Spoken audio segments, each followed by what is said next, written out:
ओम नमो नारायण। मेरे मेष राशि और मेष लगन के मित्रों, तो अच्छी बात ये है कि अब कमेंट बॉक्स में ये सवाल आने बंद हो गए कि भाई राशि से देखें या लगन से देखें। तो मित्रों, बात ये है कि मंगल के प्रभुत्व को आप ख़त्म नहीं कर सकते, चाहे आपकी मेष राशि है और चाहे आपका मेष लगन है। हाँ, ग्रह की स्थिति, ग्रह की अंश,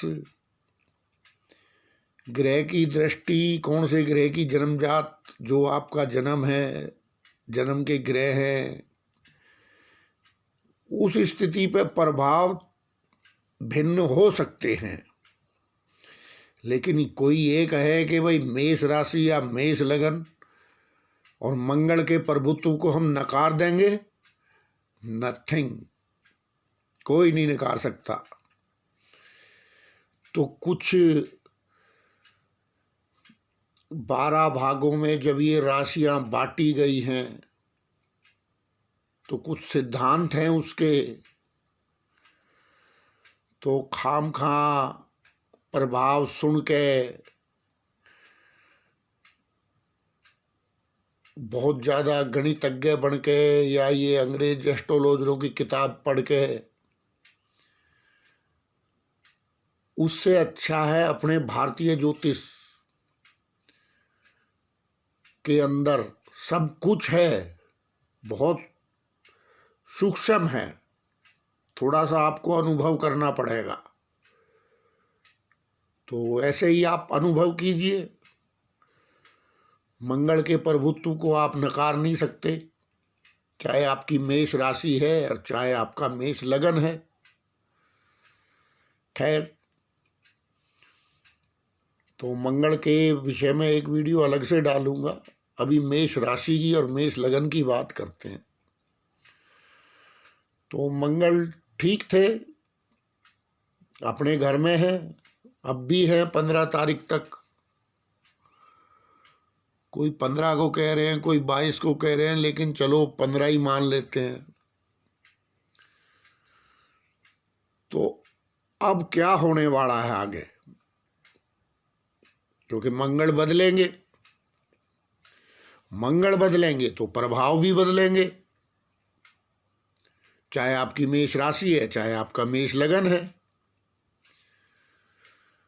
तो मंगल अब जाएंगे आपके दूसरे भाव में। अब दूसरे भाव में मंगल किस लिए ऋषियों ने कहा आपको उस सूक्ष्मता पे जाना पड़ेगा जो ऋषियों की वाणी है। तो दूसरे भाव में मंगल उतना अच्छा काम नहीं करता है, उतना अच्छा नहीं रहता है, उतना बलशाली नहीं रहता है। चलो साधारण भाषा में मैं ये कहूँ, ज्योतिषीय गूढ़ ज्ञान में जाने की बजाय। तो क्योंकि मंगल का काम है शूरवीरता, इन्फोर्समेंट, सुरक्षा, सेनापति। तो घर में वो क्या काम उसका, उस समय की अवधारणा को बता रहा हूं मैं। ऋषियों ने जिस प्रकार कह दिया कि दूसरे भाव में मंगल के बारे में कि भाई थोड़ा चलो सेकंड हाउस में मंगल नकारा हो जाता है, इस तरह से मैं आपको कहूं जो आपकी समझ में आ जाए। खैर, तो जो मेष राशि वाले मित्र हैं उनके दूसरे भाव में राहु बैठा है प्रेजेंट में, कुटुंब भाव में। तो राहु से हमेशा सावधान रहना चाहिए। यदि आप आजकल के ज़माने में राहु से सावधान नहीं हैं तो पता नहीं ये कब चोट कर जाए। ये वो ग्रह है, क्योंकि किसी भी चीज को 10 गुना 20 गुना से लेके 1000 गुना 10,000 गुना तक बढ़ाने की ये पावर रखता है। अब चाहे वो अच्छे प्रभाव हों चाहे बुरे हों, इसकी कोई सीमा नहीं है। तो अक्सर एस्ट्रोलॉजर भी फेल हो जाते हैं राहु के मामले में, परिणामों के मामले में। क्यों? क्योंकि इसकी कोई असीमित सोच है इसकी। ये वो ग्रह है और सिर्फ सोच पे ही चलता है। तो इसीलिए इसका जो प्राचीन शास्त्रों में स्वरूप बताया है, चेहरा बताया है इसको, तो खैर वो ग्रह गुण स्वरूप में आपसे फिर कभी बात करेंगे। तो अब मंगल बढ़ रहे हैं राहु की तरफ, जो कि आपका सेकंड हाउस है। सेकंड हाउस आपका कुटुंब भाव है, आपकी वाणी को भी प्रभावित करता है सेकंड हाउस।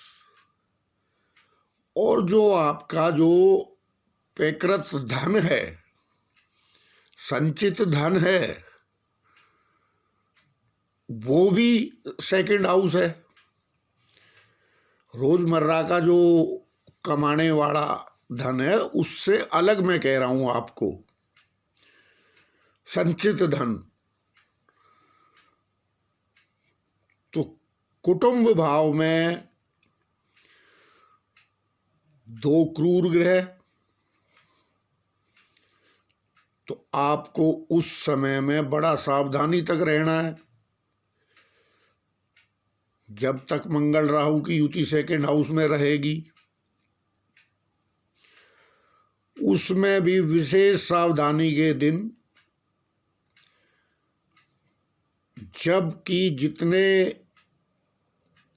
जब मंगल और राहु आसपास हों, समान अंशों पे हों,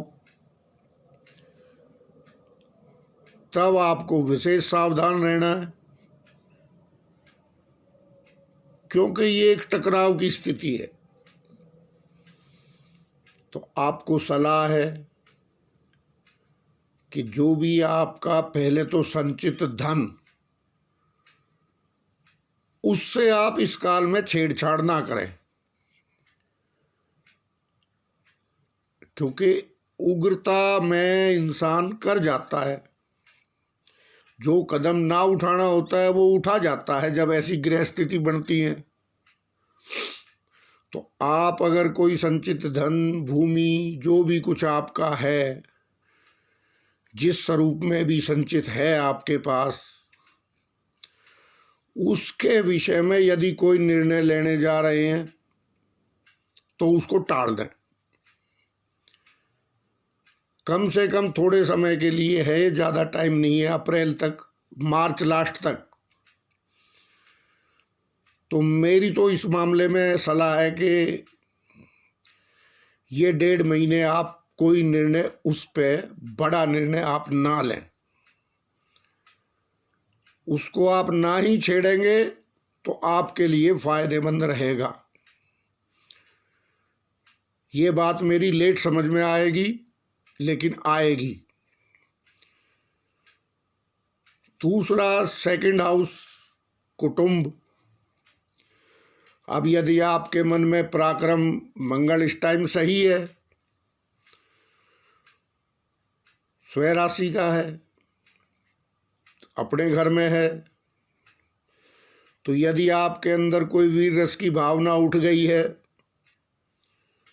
और आपने व्यवहार कुटुंब में खराब कर लिया है, कुटुंब बहुत बड़ा होता है मित्रों, तो कोई भी आपका जो भी है उस व्यवहार को अपने को नोट कर लेना। क्योंकि देखो, जो अपनी अच्छाइयाँ देखता है उससे घटिया इंसान इस दुनिया में नहीं है। और जो अपनी कमियों पे निरंतर काम करता है वो एक दिन बहुत घटिया होते हुए भी एक अच्छा इंसान बन के उभरता है। तो हर इंसान लो जी लो हम तो ऐसे हैं और वो ऐसा है, ऐसा करना छोड़ दो। तो अब कुटुंब में तो विशेषकर छोड़ दो, आगे आपकी मर्जी है। अगर इस काल में कोई आपका झगड़ा, कोई आपका मुकदमा या कोई आपका संबंध इस काल में टूटता है तो उस वजह से फिर आप लंबे समय तक परेशान होने वाले हो। कुटुंब का मतलब मुझे समझाने की आवश्यकता नहीं है। अगर आप कुटुंब भी नहीं जानते हैं, उसमें सब कुछ आ गया है। जितने भी आपके रिश्ते हैं सब आ गए हैं उसमें। ये नहीं है कि भाई कोई बाहर रहेगा, पत्नी का बाहर रहेगा या मामा का बाहर रहेगा या नाना का बाहर रहेगा या चाचा का बाहर रहेगा ना। कुटुंब तो कुटुंब ही है भाई। तो विशेष ध्यान रखें आप इस काल में, क्योंकि कई बार क्या होता है, हिपोक्रेसी मंगल का एक अवगुण है। हर गुण के पीछे एक अवगुण छुपा हुआ है, हर अवगुण के पीछे एक गुण छुपा हुआ है। ये सूक्ष्मता से हमारे ऋषियों ने देखा है। तो आप शास्त्रों की बात सुनो पुरानी कि हर श्राप वरदान में बदला है और हर वरदान बाद में जाके श्रापित हुआ है। यही तो है। तो इसलिए अगर आपको प्रभु ने कुछ ताकत दी है, कुछ पावर दी है, तो अपने कुटुंबियों पे गलत इस्तेमाल इस काल में मत कर देना, क्योंकि ये भी एक मद है।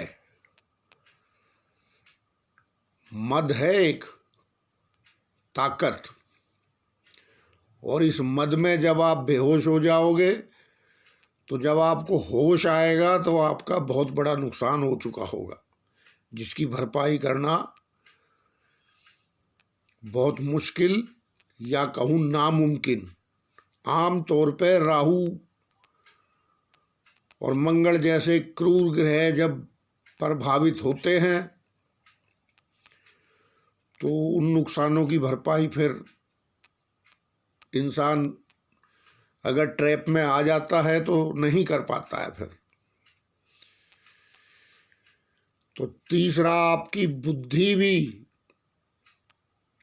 बुद्धि क्या कि आपकी जो वाणी है वो कर्कश हो जाएगी। तो अपनी वाणी का भी विश्लेषण कर लेना मंगल राहु युति में कि कहीं आप अधिक कर्कश तो नहीं हो गए हैं। अगर ऐसा आपको विचार लगे तो तुरंत एकदम अपने आप को थोड़ा सा अपनी भाषा को संतुलित कीजिएगा, वरना वाणी की वजह से भी आपको दिक्कत हो सकती है। होता क्या है कि जो आपके शुभता है वो साथ छोड़ जाती है। जब क्रूर ग्रह अपना काम करते हैं तो शुभता और सौम्यता, ठीक है ना, तो सौम्यता जब आपकी साथ छोड़ गई तो क्रूरता एक अवगुण है। अब सेकंड हाउस में ये धमाल मचने वाला है आपके। तो इस काल में दूसरा तीसरा आपको दुष्प्रभाव जो हो सकता है, ये नहीं कह रहा सब पे होगा, जो हो सकता है वो बता रहा हूँ। तीसरा खान पान। अब ये उग्र ग्रहों की जब युति होती है दो, और फिर आपने खान पान भी उग्र रख लिया, तो उग्रता को बढ़ाने वाला होगा वो। तो इसलिए उस खान पान पे भी आप विशेष ध्यान रखें इस काल में। जितना ज़्यादा से ज़्यादा हो अपनी बुद्धि को अध्यात्म में लगाएं, अध्यात्म का पालन करें। क्योंकि देखो मंगल जो है ना वो रक्त का कारक है। मैं क्यों कह रहा हूं, मैं बहुत कम वीडियो डालता हूं शीघ्रगामी ग्रहों पे, और राहु के विषय में ये है कि वो जिस भाव में बैठते हैं वैसा फल प्रदान करते ही हैं। अब सेकंड हाउस जो है ये राहु मार्केश के भी फल दे सकता है, क्योंकि राहु बड़ा उच्च राशि में है ना। राहु तो उच्च राशि में है, अपनी फर्स्ट क्लास शुक्रदेव की राशि में है। और आप देख लो आपका सप्तमेश मार्केश भी शुक्र है, तो शुक्र का प्रभाव अगर राहु पर ना होगा, आप देखो ना आपके शुक्र को भी प्रभावित करेगा ये, क्योंकि शुक्र के फल तो राहु देगा ही देगा ना सेकंड हाउस में।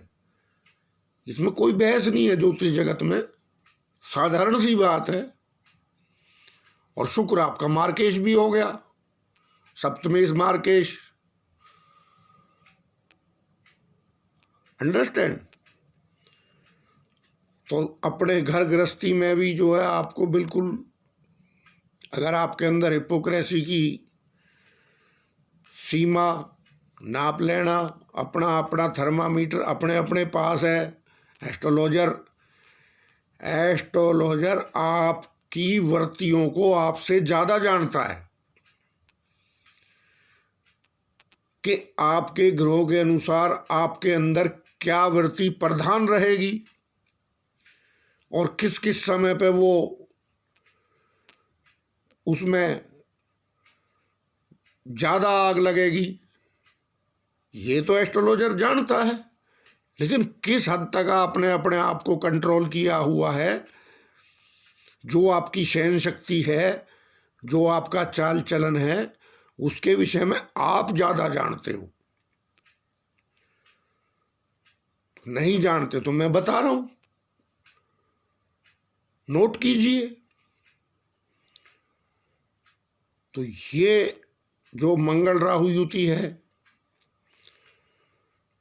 अब राहु जो है वो मार्केश की परिभाषा ना ले पाए, ये तो आपको पूरे राहु जब तक है, जब तक आपको विशेष ध्यान रखना पड़ेगा। क्योंकि विभिन्न ग्रह होकर गुजरेंगे यहां से, ठीक है ना। सूर्य, विशेषकर सूर्य और मंगल जब गुजरेंगे तो आपको विशेष ध्यान रखना पड़ेगा। महीने में चंद्रमा भी 2.25 दिन वहां से गुजरेगा, उस टाइम में आप विशेष तौर पे उग्र रहेंगे। तो इस चीज का आप ध्यान रखो। मैं बाकी जब स्थिति आएगी तो ऐसी बात नहीं है, मेष राशि 003 भी आएगी वीडियो, उस ग्रह के अनुसार आपको वैसे उपाय हम बता देंगे। तो इस काल में आप अपना शारीरिक, मानसिक, कौटुंबिक, पारिवारिक, हर तरह का बैलेंस आपने रखना है मंगल राहु युति में। और उग्रता की सीमा का विशेष ख्याल रखना है, बोल वचन का विशेष ख्याल रखना है, हिपोक्रेसी से दूर रहना है, झगड़ा बहस, किसी को अच्छा बताना किसी को बुरा बताना, ये सब बेफालतू की चीज़ों से दूर रहना है। क्योंकि राहु इतनी से मैंने देखा है रे भाई जीवन में, राहु तो इतनी छोटी सी बात पे कहते हैं ना तिल का ताड़, तो तिल का ताड़ ही बनाता है भाई राहु। तो राहु का काम ही ये है जीवन में, नोट करो नए नए ज्योतिषी विशेष तौर पे। तो कोई भी देखो आप कि बात छोटी सी है, अभी उसको तूल इतना ज़्यादा दे दिया जाता है कि बस वही बड़ी बात बन जाती है। तो एक बार फिर आपको थोड़ा सा बता दिया है, 15 दिन पहले बता दिया है। खान पान व्यायाम भजन ध्यान इनमें लगे रहोगे तो ग्रह निकल जाएगा, और वरना तो इसका नाम राहु देव है। दूसरा कोई बड़ा खर्चा इस काल में नहीं करना है, ठीक है। यदि आप ऐसा करोगे तो आपको दिक्कत हो सकती है भविष्य में। तो यही कुछ है राहु मंगल के विशेष विशेष प्रभाव। तो अपने रिश्तों को संभालिए, अपनी वाणी को संभालिए, अपने खान पान को संभालिए। आपको किसी एस्ट्रोलॉजर की ज़रूरत नहीं है, दैट्स ऑल। संयम, संयम ही मंत्र है अब आपका, ठीक है। उग्रता किसी भी विषय में, चाहे वो खान पान में है, चाहे वो भोग विलास में है, चाहे वो लड़ाई झगड़े में है, किसी भी विषय की उग्रता आपके लिए घातक सिद्ध हो सकती है मंगल राहु की युति में, ठीक है। बाकी इंतजार कीजिए 003 का। ओम नमो नारायण।